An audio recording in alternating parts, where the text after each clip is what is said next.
ತಡ್ರಿ ತೆಗಿರಿ. Hi Diu.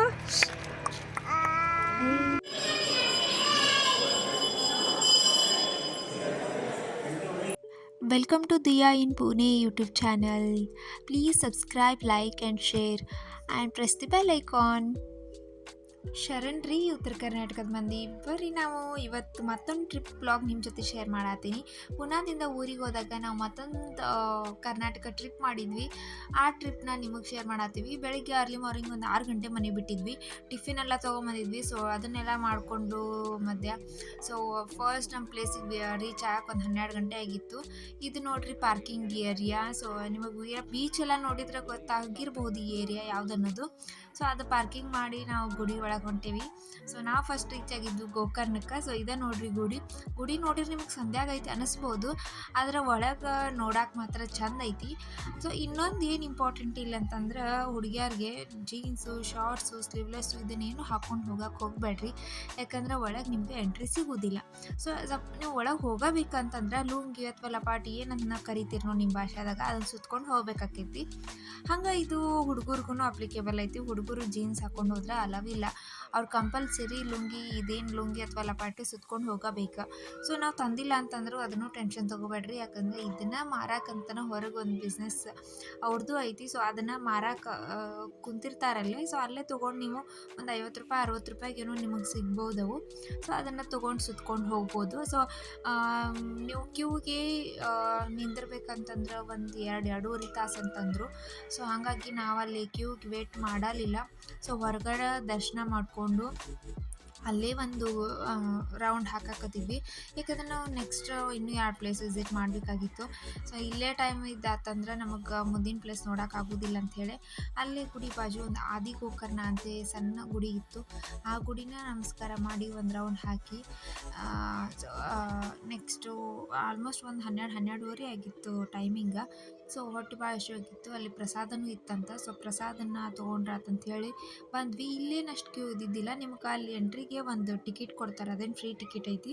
So ಅದನ್ನು ಟಿಕೆಟ್ ತೊಗೊಂಡು ಒಳಗೆ ಬರ್ಬೋದು. ಬಂದ್ರೆ ಪ್ರಸಾದ ನಿಮ್ಗೆ ಇಲ್ಲಿ ಅನ್ನ ಸಾರು ಸಿಗ್ತೈತಿ. ಡೈಲಿ ಏನು ಸಿಗುತ್ತೋ ಗೊತ್ತಿಲ್ಲ. ನಾವು ಹೋದಾಗಂತೂ ಅನ್ನ ಸಾರು ಆಯಿತು. ಅನ್ನ ಸಾರೂ ಚಲೋ ಆಗಿತ್ತು. ಸೊ ಊಟ ಮಾಡಿ ಜಾಸ್ತಿ ಅಲ್ಲಿ ಟೈಮ್ ವೇಸ್ಟ್ ಮಾಡ್ದೆ. ಇವನ್ ಬೀಚ್ನಾಗೂ ನಾವು ಎಂಟ್ರಿ ಅಲ್ಲಿ ಹೋಗಲಿಲ್ಲ ಬೀಚ್ ಒಳಗೂ. ಸೊ ಮುಂದೆ ಹೋದಾಗ ಅಲ್ಲಿ ಟೈಮ್ ಸ್ಪೆಂಡ್ ಮಾಡ್ರಾತಂಥೇಳಿ ಮುಂದೂ ನಾವು ಬೀಚ್ ಇರೋ ಪ್ಲೇಸಿಗೆ ಹೊಂಟಿದ್ವಿ. ಸೊ ಅಲ್ಲಿ ಜಾಸ್ತಿ ಹೋದ್ರಾತಂಥೇಳಿ ಅಲ್ಲಿಂದ ಡೈರೆಕ್ಟ್ ನೆಕ್ಸ್ಟ್ ಪ್ಲೇಸಿಗೆ ಬಂದ್ವಿ. ಸೊ ನೀವು ಇದನ್ನು ನೋಡಿದ್ರೇ ಗೊತ್ತಾಗ್ಬೋದು ನಿಮ್ಗೆ ನಾವು ನೆಕ್ಸ್ಟ್ ಎಲ್ಲಿ ವಿಸಿಟ್ ಮಾಡಿದ್ದೀವಿ ಅಂತ. ಹೌದು, ಮುರುಡೇಶ್ವರ. ನಾವು ಬಂದಿದ್ದು ಮುರುಡೇಶ್ವರಕ್ಕೆ ರೀಚ್ ಆದಾಗ ಒಂದು 3-4 ಗಂಟೆ 5 ಗಂಟೆ ಆಗಿರಬಹುದು. ಇಲ್ಲೇ ಸ್ವಲ್ಪ ಜಾಸ್ತಿ ಅಂದ್ರೆ ಇಲ್ಲೇ ನಮಸ್ಕಾರ ಮಾಡಿ ಇಲ್ಲೇ ಸ್ವಲ್ಪ ಬೀಚ್ ಒಳಗೆ ಎಲ್ಲ ಆಟ ಆಡಿ ಹೋದ್ರಾತ. ಇಲ್ಲೇ ಟೈಮ್ ಜಾಸ್ತಿ ಸ್ಪೆಂಡ್ ಮಾಡ್ರಾತ ಹೇಳಿ ಫಸ್ಟ್ ಒಳಗೆ ಅಷ್ಟು ಇದನ್ನು ಮಾಡ್ದೆ ಬಂದ್ವಿ. ನೋಡಿರಿ, ಇದು ನಿಮಗೆ ಪಾರ್ಕಿಂಗ್ ಏರಿಯಾ. ಗುಡಿ ಮುಂದನ ನಿಮಗೆ ಪಾರ್ಕಿಂಗ್ ಸಿಗ್ತೈತಿ. ಪಾರ್ಕಿಂಗಿಗೆ ಮೇ ಬಿ ಚಾರ್ಜಸ್ ಇರಬಹುದು, ನನಗಷ್ಟು ಕನ್ಫರ್ಮ್ ಗೊತ್ತಿಲ್ಲ. ಸೊ ಪಾರ್ಕಿಂಗ್ ಮಾಡಿ ನಾವು ಗುಡಿ ಒಳಗೆ ಹೊಂಟ್ವಿ. ಗುಡಿ ಒಳಗೆ ಹೋಗೋಕ್ಕೂ ಇಲ್ಲಿ ಸ್ವಲ್ಪ ಕ್ಯೂ ಐತಿ ನಿಮಗೆ. ಅಂದ್ರೆ ಅಷ್ಟೇನು ಕ್ಯೂ ಆಗೋದಿಲ್ಲ. ಮ್ಯಾಕ್ಸಿಮಮ್ ಒಂದು 20ರಿಂದ ಅರ್ಧ ತಾಸು ನಿಮ್ಗೆ ಕ್ಯೂ ಆಗಬಹುದಿಲ್ಲ. ಅದು ಡಿಪೆಂಡ್ಸ್ ಎಷ್ಟು ಜನ ಇರ್ತಾರೆ. ನಾವು ಹೋದಾಗಂತೂ ಇಷ್ಟೊತ್ತಾಗಿತ್ತು. ಒಂದು 20 ನಿಮಿಷದಿಂದ 30 ನಿಮಿಷ ಆಗಿತ್ತು. ಸೊ ಮ್ಯಾಲೆ ಬಂದು ದರ್ಶನ ಮಾಡ್ಕೊಂಡ್ವಿ. ನೋಡಿರಿ, ಹಿಂದ್ಗಡೆ ನಿಮಗೆ ಬೀಚ್ ಒಳಗೆ ಯಾರೂ ಕಾಣತ್ತಿಲ್ಲ. ಯಾಕಂತಂದ್ರೆ ಒಂದು ಪ್ರೈಮರಿ ಸ್ಕೂಲ್ ಹುಡುಗದ್ದು ಟ್ರಿಪ್ಪದ್ದೇನೋ ಇನ್ಸಿಡೆಂಟ್ ಆಗಿತ್ತಂತ ನಾವು ಹೋಗೋಕ್ಕಿಂತ ಮುಂಚೆ. ಸೊ ಹೋದು ವೀಕಲ್ಲಿ. ಸೊ ಹಂಗಾಗಿ ನಮಗೆ ಬೀಚ್ ಒಳಗೆ ನಮಗಷ್ಟೇ ಅಲ್ಲ, ಯಾರಿಗೂ ಬೀಚ್ ಒಳಗೆ ಎಂಟ್ರಿ ಇದ್ದಿದ್ದಿಲ್ಲ. ಸೊ ನಾವೇನೋ ಅಂದ್ಕೊಂಡು ಹೋಗಿದ್ವಿ, ಅದೆಲ್ಲ ಉಲ್ಟಾ ಹೊಡಿತು. ಯಾಕಂದರೆ ಬೀಚ್ ಒಳಗೆ ಆಟ ಆಡಬೇಕು ಅನ್ನೋದು ಭಾಳ ಇಷ್ಟ ಆಯಿತು. ಭಾಳ ದಿನ ಆಗಿತ್ತು ನಾವು ಎಲ್ಲಿ ಹೋಗಿರಲಿಲ್ಲ. ಸೊ ಇಲ್ಲಿ ಬೀಚ್ ಒಳಗನ ಎಂಟ್ರಿ ಇಲ್ಲ ಅಂತ ಅಂದ್ಬಿಟ್ರು. ಸೊ ಹೀಗಾಗಿ ಸ್ವಲ್ಪ ಮೂಡ್ ಆಫ್ ಆಯಿತು. ಸೊ ಇಲ್ಲೇ ಗುಡಿ ಒಳಗನ ಸ್ವಲ್ಪ ಟೈಮ್ ಸ್ಪೆಂಡ್ ಮಾಡಿ ಆಮೇಲೆ ಶಿವನ ಮೂರ್ತಿ ನೋಡಕ್ಕೆ ಹೋದ್ವಿ.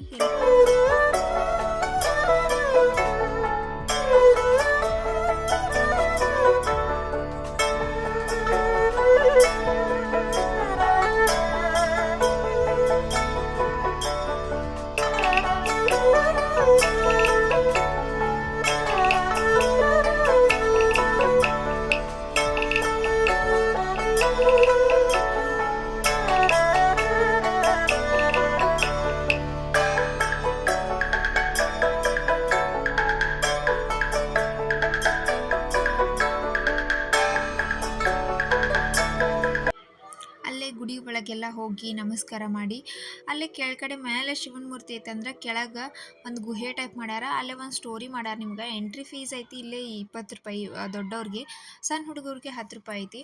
ಸೊ ನೋಡ್ರಿ ಈ ಸ್ಟೋರಿ ಏನಂತಂದ್ರೆ ಗೋಕರ್ಣ ಒಳಗೆ ಹೆಂಗೆ ಶಿವನ ಲಿಂಗು ಬಂದು ಸ್ಥಾಪನೆ ಆಯ್ತು ಅಂದ್ರೆ ಯಾವ ಥರ ಸ್ಟೋರಿ ಅದು ನಿಮಗೆ ನೋಡಿದ್ರೇ ಗೊತ್ತಾಗುತ್ತೆ. ಅಂದ್ರೆ ರಾವಣ ಯಾವ ಥರ ಶಿವನ ಇದರಿಂದ ವರ ಪಡ್ಕೋತಾನ, ಅದು ಹೆಂಗೆ ಸ್ಟೋರಿ ಗಣೇಶ ಬಂದ ಅದನ್ನೆಲ್ಲ ಇದನ್ನು ಮಾಡ್ತಾನೆ, ರಾವಣನ ಅದು ಏನು ಪಡ್ಕೊಂಡಿರ್ತಾನ ಅದನ್ನೆಲ್ಲ ಉಲ್ಟಾ ಮಾಡ್ತಾನೆ, ಅದು ಏನು ಸ್ಟೋರಿ ಐತಲ್ಲ ನಿಮ್ಗೆ ಅದನ್ನ ಇಲ್ಲೊಂದು ಒಂದೊಂದು ಸ್ಟ್ಯಾಚು ಇದರಿಂದ ಮಾಡ್ಕೋತಾ ಹೋಗ್ಯಾರ ಅದನ್ನ ಹಿಂಗೆ. ಸೊ ನೀವು ಇದನ್ನ ಇಷ್ಟು ನೋಡಿದ್ರೆ ನಿಮಗೆ ಅದೇನು ಸ್ಟೋರಿ ಅಂತ ನಿಮಗೆ ಅರ್ಥ ಆಗ್ಬಿಡ್ತೈತಿ. ಸೊ ಇಲ್ಲಿ ಹೋದ್ರೆ ಇದನ್ನೊಂದು ನೋಡೋದು ಮಿಸ್ ಮಾಡಕ್ಕೆ ಹೋಗ್ಬೇಡ್ರಿ, ಯಾಕಂದ್ರೆ ಭಾಳ ಮಸ್ತ್ ಮಾಡ್ಯಾರ ಇದನ್ನ ಒಳಗೆ.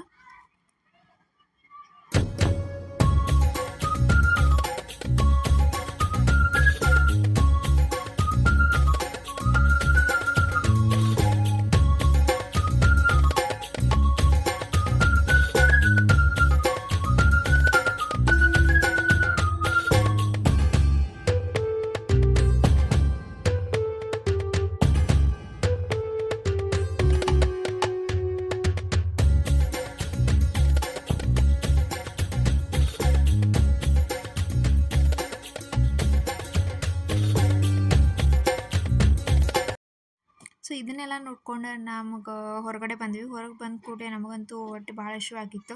ಸೊ ಹಂಗೆ ಇಲ್ಲಿ ಒಂದು ಮ್ಯಾಲಿಂದ ವ್ಯೂ ಎಲ್ಲ ನೋಡಿಕೊಂಡು ಫೋಟೋಶೂಟ್ ಮಾಡಿಕೊಂಡು ಹೊಟ್ಟೆ ಭಾಳ ಅಂತೂ ಹಸಿವಾಗಿತ್ತು. ಸೊ ಸಮ್ ಸ್ನ್ಯಾಕ್ಸ್ ಏನೋ ತಿಂದ್ಕೊಂಡು ನೆಕ್ಸ್ಟ್ ಪ್ಲೇಸಿಗೆ ಹೊಂಟ್ವಿ. ಸೊ ನೆಕ್ಸ್ಟ್ ನಾವು ಹೊಂಟಿದ್ದು ರಾತ್ರಿನೇ ಆಗೋಯ್ತು. ನಾವು ನೆಕ್ಸ್ಟಿಗೆ ವಿಸಿಟ್ ಮಾಡೋಕ್ಕೆ ಹೋಗಿದ್ರೆ ಅರೌಂಡ್ 8 ಗಂಟೆ 8:30ಗೆಲ್ಲ ನಾವು ಇಡಗುಂಜಿ ರೀಚ್ ಆದ್ವಿ. ಇಡಗುಂಜಿ ಗಣೇಶ ಗೊತ್ತಿರ್ಬೋದು ನಿಮಗೆಲ್ಲರಿಗೂ. ಸೊ ಇಡಗುಂಜಿ ಗಣೇಶಗೆ ರೀಚ್ ಆದ್ವಿ. ಅಲ್ಲಿ 8:30ಗೆ ಏನೋ ಪೂಜಾ ಆರತಿ ಇತ್ತು. 8 ಗಂಟೆಗೆಲ್ಲ ನಾವು ರೀಚ್ ಆಗಿದ್ವಿ.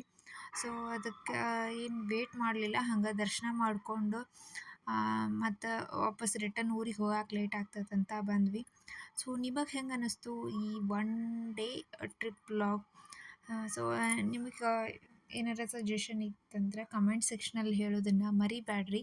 ಸೊ ಈ ವಿಡಿಯೋ ನಿಮಗೆ ಇಷ್ಟ ಆಗಿತ್ತಂದ್ರೆ ಕೆಳಗಡೆ ಒಂದು ಲೈಕ್ ಬಟನ್ನ ಪ್ರೆಸ್ ಮಾಡಿರಿ. ಹಾಗೆ ಯಾರ್ಯಾರು ಉತ್ತರ ಕರ್ನಾಟಕದ ಮಂದಿ ಈ ಪ್ಲೇಸಸ್ ಯಾರ್ಯಾರು ವಿಸಿಟ್ ಮಾಡಿರಿ ಅವ್ರೆಲ್ಲರಿಗೂ ಈ ವಿಡಿಯೋನ ಶೇರ್ ಮಾಡೋದನ್ನು ಮರಿಬೇಡ್ರಿ. See you in the next vlog. Bye.